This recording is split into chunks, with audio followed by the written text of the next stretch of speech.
ओम शांति। साकार मुरली 8 नवंबर 2025 सुनेंगे ईश्वरीय महावाक्यों को विस्तार से। मीठे बच्चे, तुम देही अभिमानी बनो तो सब बीमारियां खत्म हो जाएंगी और तुम डबल सिरताज विश्व के मालिक बन जाएंगे। प्रश्न: बाप के सम्मुख किन बच्चों को बैठना चाहिए? बाप के सम्मुख किन बच्चों को बैठना है? उत्तर: जिन्हें ज्ञान डांस करना आता है। ज्ञान डांस करने वाले बच्चे जब बाप के सम्मुख होते हैं तो बाबा की मुरली भी ऐसी चलती है। अगर कोई सामने बैठ इधर उधर देखते तो बाबा समझते यह बच्चा कुछ भी समझता नहीं है। बाबा ब्राह्मणियों को भी कहेंगे, तुमने यहाँ किसको लाया है? जो बाबा के सामने भी उबासी देते हैं। बच्चों को तो ऐसा बाप मिला है जो खुशी में डांस करनी चाहिए। गीत दूर देश का रहने वाला। ओम शांति। मीठे मीठे बच्चों ने गीत सुना। रूहानी बच्चे समझते हैं कि रूहानी बाबा जिसको हम याद करते आए हैं, दुख हरता सुख करता, व तुम माता पिता फिर से आकर हमको सुख गनेरे दो। हम दुखी है, ये सारी दुनिया दुखी है क्योंकि यहाँ है कलयुगी पुरानी दुनिया। पुरानी दुनिया अथवा पुराने घर में इतना सुख नहीं हो सकता जितना नई दुनिया नए घर में होता है। तुम बच्चे समझते हो हम विश्व के मालिक आदि सनातन देवी देवता थे। हमने ही 84 जन्म लिए हैं। बाप कहते हैं, बच्चों तुम अपने जन्मों को नहीं जानते हो कि कितने जन्म पाठ बजाया है। मनुष्य समझते हैं 84 लाख पुनर्जन्म है। एक एक पुनर्जन्म कितने वर्ष का होता है? 84 लाख के हिसाब से तो सृष्टि चक्र बहुत बड़ा हो जाए। तुम बच्चे जानते हो हम आत्माओं का बाप हमको पढ़ाने आए हैं। हम भी दूर देश के रहने वाले हैं। हम कोई यहाँ के रहने वाले नहीं हैं। यहाँ हम पाठ बजाने आए हैं। यहाँ इस दुनिया में हम पाठ बजाने आए हैं। हम एक्टर से और हम दूर देश के हैं, परमधाम के वासी हैं और यहाँ आए हैं पाठ प्ले करने। सभी का पाठ अलग अलग है। बाप को भी हम परमधाम में याद करते। अभी इस पराये देश में आए हैं। शिव को बाबा कहेंगे, रावण को बाबा नहीं कहेंगे, भगवान को बाबा कहेंगे। बाबा की महिमा अलग है। देहाभिमान तो बड़ी बीमारी है। देही अभिमानी बनेंगे, बीमारी नहीं रहेगी, हम विश्व के मालिक बन जाएंगे। तुम जानते हो शिव बाबा आत्माओं को पढ़ाते। इतने सत्संग आदि है, कहा भी ऐसे नहीं समझाते। राजा ही के लिए पढ़ाएंगे। राजा बनाने वाला तो राजा ही चाहिए ना। सर्जन पढ़ाकर आप समान सर्जन बनाएंगे। अच्छा, डबल सिरताज बनाने वाला कहाँ से आएगा जो हमको डबल सिरताज बनाए? इसलिए मनुष्यों ने फिर डबल सिरताज श्री कृष्ण को रख दिया है। परंतु श्री कृष्ण कैसे पढ़ाएंगे? जरूर बाप संगम पर आए होंगे, आकर राजाई स्थापन की होगी। बाप कैसे आते हैं यह तुम्हारे सिवाय और कोई की बुद्धि में नहीं होगा। दूर देश से बाप आकर हमको पढ़ाते हैं, राजयोग सिखलाते हैं। बाप कहते हैं, मुझे कोई लाइट व रतन जड़ित ताज है नहीं। वहाँ कभी राजाई पाते नहीं, डबल सिरताज बनते नहीं, औरों को बनाते हैं। बाप कहते हैं, हम अगर राजा बनता तो फिर रंक भी बनता। जो राजा बनते हैं वो रंक भी बनते हैं। भारतवासी राव थे, अब रंक है। तुम भी डबल सिरताज बनते हो। तो तुमको बनाने वाला भी डबल सिरताज होना चाहिए, जो फिर तुम्हारा योग भी लगे। जो जैसा होगा ऐसा आप समान बनाएगा। सन्यासी कोशिश कर सन्यासी बनाएंगे, तुम गृहस्थी वह सन्यासी, तो फिर तुम फॉलोअर्स तो ठहरे नहीं। कहते हैं फलाना शिवानंद का फॉलोअर है, परंतु वह सन्यासी माथा मुड़ाने वाले हैं। तुम तो फॉलो करते नहीं, तो तुम फिर फॉलोअर क्यों कहते हो? फॉलोअर तो वहाँ जो जट कपड़ा उतार कफनी पहन ले। तुम तो गृहस्थ में विकारों आदि में रहते हो, फिर शिवानंद का फॉलोअर्स कैसे कहलाते हो? गुरु का तो काम है सद्गति करना। गुरु ऐसे तो नहीं कहेंगे फलाने को याद करो, फिर तो खुद गुरु नहीं हुआ। मुक्तिधाम में जाने के लिए भी युक्ति चाहिए। तुम बच्चों को समझाया जाता है तुम्हारा घर है मुक्तिधाम अथवा निराकारी दुनिया। आत्मा को कहा जाता है निराकारी सोल। शरीर है 5 तत्वों का बना हुआ। शरीर 5 तत्वों का बना हुआ है, 5 तत्वों में चला जाता है। अगर आत्मा निराकारी है, आत्माएं कहाँ से आती है? परम धाम निराकारी दुनिया से। वहाँ बहुत आत्माएं रहती है, उनको कहेंगे स्वीट साइलेंस होम। वहाँ आत्माएं दुख सुख से न्यारी रहती है। यह अच्छी रीति पक्का करना है। हम हैं स्वीट साइलेंस होम के रहने वाले। यह नाटकशाला है जहाँ हम पाठ बजाने आते हैं। इस नाटकशाला में सूर्य चांद स्टार्स आदि बत्तियां हैं। कोई गिनती कर ना सके कि यह नाटकशाला कितने माइल्स की है। एरोप्लेन में ऊपर जाते हैं, लेकिन उसमें पेट्रोल आदि इतना नहीं डाल सकते जो जाकर फिर लौट भी आए। इतना दूर नहीं जा सकते। वह समझते हैं इतने माइल्स तक है, लौटेंगे नहीं तो गिर पड़ेंगे। समुद्र का व आकाश तत्व का अंत पा नहीं सकते। अभी बाप तुमको अपना अंत देते हैं। आत्मा इस आकाश तत्व से पार चली जाती है। कितना बड़ा रॉकेट है। तुम आत्माएं जब पवित्र बन जाएंगी तो फिर रॉकेट मिसल तुम उड़ने लग पड़ेंगे। कितना छोटा रॉकेट है। सूर्य चांद से भी उस पार मूल वतन में चले जाएंगे। सूर्य चांद का अंत पाने की बहुत कोशिश करते हैं। दूर के स्टार्स आदि कितने छोटे देखने में आते हैं। ये तो बहुत बड़े। जिसे तुम पतंग उड़ाते हो तो ऊपर में कितनी छोटी छोटी दिखाई पड़ती है। बाप कहते हैं तुम्हारी आत्मा तो सबसे तीखी है। सेकंड में एक शरीर से निकल दूसरे गर्भ में जाए प्रवेश करती है। किसका कर्मों का हिसाब किताब लंदन में है तो सेकंड में लंदन जाकर जन्म लेगी। सेकंड में जीवन मुक्ति भी गाई हुई है ना। बच्चा गर्भ से निकला और मालिक बना, वारिस हो ही गया। तुम बच्चों ने भी बाप को जाना, गोया विश्व के मालिक बन गए। बेहद का बाप ही आकर तुमको विश्व का मालिक बनाते हैं।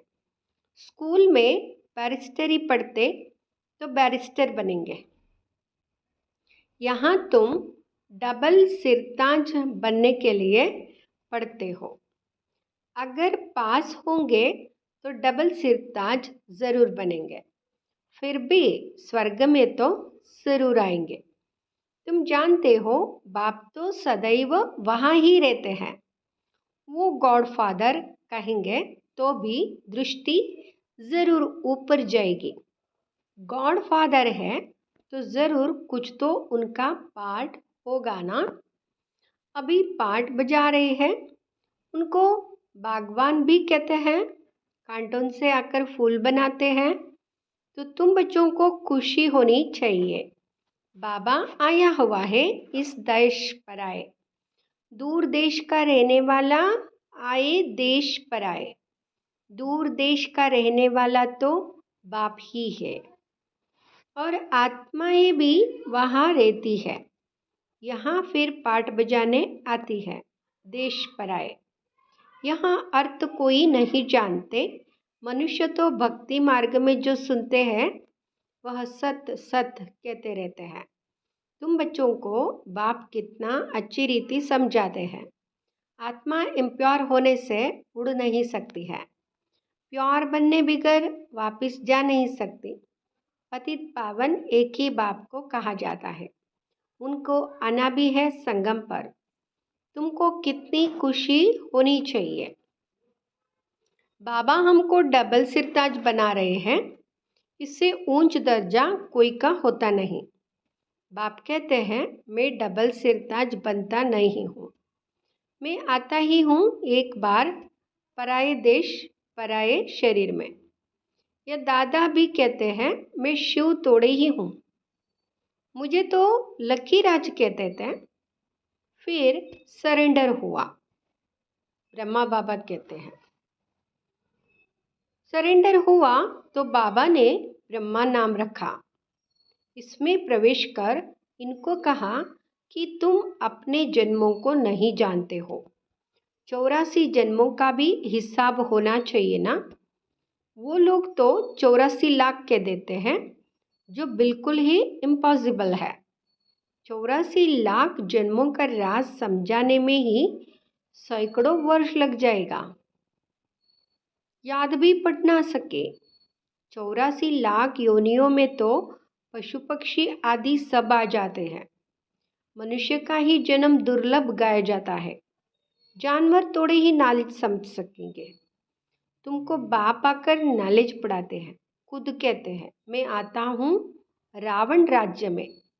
माया ने तुमको कितना पत्थर बुद्धि बना दिया है। अब फिर बाप तुमको पारस बुद्धि बनाते हैं। उतरती कला में तुम पत्थर बुद्धि बन गए। अब फिर बाप चढ़ती कला में ले जाते हैं। नंबरवार तो होते हैं ना।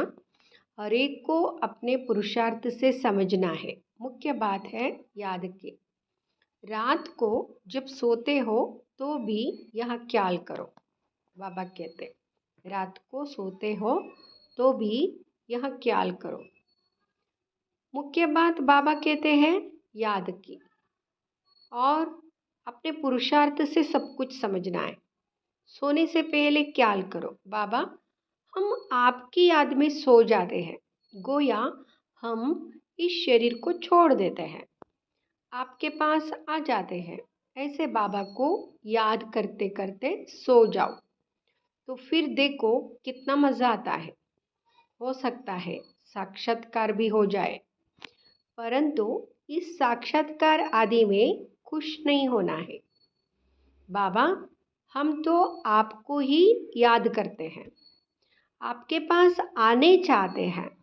बाप को तुम याद करते करते बड़े आराम से चले जाएंगे। हो सकता है सूक्ष्म वतन में भी चले जाओ, मूल वतन में तो जा नहीं सकेंगे। अभी वापस जाने का समय कहाँ आया है। हाँ साक्षात्कार हुआ बिंदी का, फिर छोटी छोटी आत्माओं का झाड़ दिखाई पड़ेगा। जैसे तुमको वैकुंठ का साक्षात्कार होता है ना, ऐसे नहीं साक्षात्कार हुआ तो तुम वैकुंठ में चले जाएंगे, नहीं।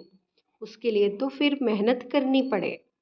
तुमको समझाया जाता है पहले पहले जाएंगे स्वीट होम। सब आत्माएं पाठ बजाने से मुक्त हो जाएंगी। जब तक आत्मा पवित्र नहीं बनी है तब तक जा ना सके। बाकी साक्षात्कार से मिलता कुछ भी नहीं है। मीरा को साक्षात्कार हुआ, वैकुंठ में चली तोड़ी ही गई। वैकुंठ तो सतयुग में ही होता है। अभी तुम तैयारी कर रहे हो वैकुंठ का मालिक बनने के लिए। बाबा ध्यान आदि में इतना जाने नहीं देते हैं, क्योंकि तुमको तो पढ़ना है ना। बाप आकर पढ़ाते हैं, सर्व की सद्गति करते हैं। विनाश भी सामने खड़ा है, बाकी असुरों और देवताओं की लड़ाई तो है नहीं। वह आपस में लड़ते हैं तुम्हारे लिए, क्योंकि तुम्हारे लिए नई दुनिया चाहिए। बाकी तुम्हारी लड़ाई है माया के साथ। तुम बहुत नामी ग्रामी वॉरियर्स हो, परंतु कोई जानते नहीं कि देवियाँ इतना क्यों गाई जाती है। अभी तुम भारत को योग बल से स्वर्ग बनाते हो। तुमको अब बाप मिल गया है, तुमको समझाते रहते हैं। ज्ञान से नई दुनिया जिंदाबाद होती है। यह लक्ष्मी नारायण नई दुनिया के मालिक थे ना। अब पुरानी दुनिया है, पुरानी दुनिया का विनाश आगे भी मूसलों द्वारा हुआ था। महाभारत लड़ाई लगी थी, महाभारत लड़ाई लगी थी। विनाश भी मूसलों द्वारा हुआ था, क्योंकि पुरानी दुनिया है ना। लक्ष्मी नारायण तो नई दुनिया के मालिक थे। ज्ञान से नई दुनिया जिंदाबाद हो जाएगी। बाबा मिल गया है, सब कुछ समझाते रहते हैं। तो महाभारत के बाद क्या होगा? विनाश हो जाएगा। विनाश के बाद हम सब चले जाएंगे अपने घर परमधाम। महाभारत लड़ाई लगी थी, अभी फिर से लगेगी। उस समय बाप राजयोग भी सिखा रहे थे। अब प्रैक्टिकल में बाप राजयोग सिखा रहे ना, बाप ही तुमको सच बताते। सच्चा बाबा आते हैं तो तुम सदैव खुशी में डांस करते हो। यहाँ है ज्ञान डांस, तो जो ज्ञान डांस के शौकीन हैं उनको ही सामने बैठना चाहिए। जो नहीं समझने वाले होंगे उनको उबासी आएगी। समझ जाते या कुछ भी समझते नहीं है। ज्ञान को कुछ भी समझेंगे नहीं तो इधर उधर देखते रहेंगे। बाबा भी ब्राह्मणी को कहेंगे, तुमने किसको लाया है? जो सीखते हैं और सिखलाते हैं उनको सामने बैठना चाहिए। उनको खुशी होती रहेगी। हमको भी डांस करना है। यह है ज्ञान डांस। श्री कृष्ण ने तो ना ज्ञान सुनाया ना डांस किया। मुरली तो यहाँ ज्ञान की है ना। तो बाप ने समझाया है, रात्रि को सोते समय बाबा को याद करते, चक्र को बुद्धि में याद करते रहो। बाबा हम अब इस शरीर को छोड़ आपके पास आते हैं। ऐसे याद करते करते सो जाओ, फिर देखो क्या होता है। आगे कब्रिस्तान बनाते थे, फिर कोई शांत में चले जाते थे, कोई रास करने लगते थे। जब आपको जानते ही नहीं तो वह याद कैसे कर सकेंगे? मनुष्य मात्र बाप को जानते ही नहीं तो बाप को याद कैसे करे? तब बाप कहते, मैं जो हूँ जैसा हूँ, मुझे कोई भी नहीं जानते। अभी तुमको कितनी समझ आई है? तुम हो गुप्त वॉरियर्स। वॉरियर्स नाम सुनकर देवियों को फिर तलवार बाण आदि दे दिए। तुम वॉरियर्स हो योग बल के। योग बल से विश्व के मालिक बनते हो। बाहुबल से बल कोई कितनी भी कोशिश करे परंतु जीत पा नहीं सकेंगे। भारत का योग मशहूर है। यह बाप ही आकर सिखलाते हैं। यह भी किसको पता नहीं कैसे बाबा आकर राजयोग सिखलाते हैं, किसी को भी मालूम नहीं है। इसलिए बाबा कहते हैं, उठते बैठते मुझे याद करते रहो। और कहते हैं, बाबा योग नहीं लगता है, योग अक्षर उड़ा दो। बच्चे तो बाप को याद करते हैं। बाबा कहते योग अक्षर नहीं बोलो। शिव बाबा कहते हैं, मामेकम याद करो, मैं ही सर्वशक्तिमान हूँ। मुझे याद करने से तुम सतोप्रधान बन जाएंगे। जब सतोप्रधान बन जाएंगे तब फिर आत्माओं की बारात निकलेगी। जैसे मक्खियों की बारात होती है ना, यहाँ है शिव बाबा की बारात। शिव बाबा के पिछाड़ी सब आत्माएं मच्छरों सदृश भागेंगी। बाकी शरीर सब खत्म हो जाएंगे। बाकी सबका शरीर खत्म हो जाएंगे। अच्छा, मीठे मीठे सिकिलदे बच्चों प्रति माता पिता बाप दादा का याद प्यार और गुड मॉर्निंग। रूहानी बाप की रूहानी बच्चों को नमस्ते। हम रूहानी बच्चों की रूहानी माता पिता बाप दादा को याद प्यार, गुड मॉर्निंग, नमस्ते, शुक्रिया बाबा। धारणा के लिए मुख्य सार। फर्स्ट, रात को सोने से पहले बाबा से मीठी मीठी बातें करनी है। बाबा हम इस शरीर को छोड़ आपके पास आते हैं, इससे याद करके सोना है। याद ही मुख्य है। याद से ही पारस बुद्धि बनेंगे। दूसरा, 5 विकारों की बीमारी से बचने के लिए देही अभिमानी रहने का पुरुषार्थ करना है, अतः खुशी में रहना है, ज्ञान डांस करना है, क्लास में सुस्ती नहीं फैलाना है। वरदान, सेवा द्वारा अनेक आत्माओं के आशीर्वाद प्राप्त कर सदा आगे बढ़ने वाले महादानी भाव। सेवा द्वारा अनेक आत्माओं की आशीर्वाद प्राप्त कर सदा आगे बढ़ने वाले महादानी भाव। महादानी बनना अर्थात दूसरों की सेवा करना। महादानी बनना अर्थात दूसरों की सेवा करना। दूसरों की सेवा करने के लिए बाबा महादानी का अर्थ बताते हैं। महादानी वो होते हैं दूसरों का कल्याण करते हैं। दूसरों की सेवा करने से स्वयं की सेवा स्वतः हो जाती है। महादानी बनना अर्थात स्वयं को मालामाल करना। जितनी आत्माओं को सुख, शक्ति व ज्ञान का दान देंगे, उतनी आत्माओं के प्राप्ति की आवाज़ या शुक्रिया जो निकलता, वह आपके लिए आशीर्वाद का रूप हो जाएगा। यह आशीर्वाद ही आगे बढ़ने का साधन है। जिन्हें आशीर्वाद मिलती है वह सदा खुश रहते हैं। तो रोज अमृत वेले महादानी बनने का प्रोग्राम बनाओ।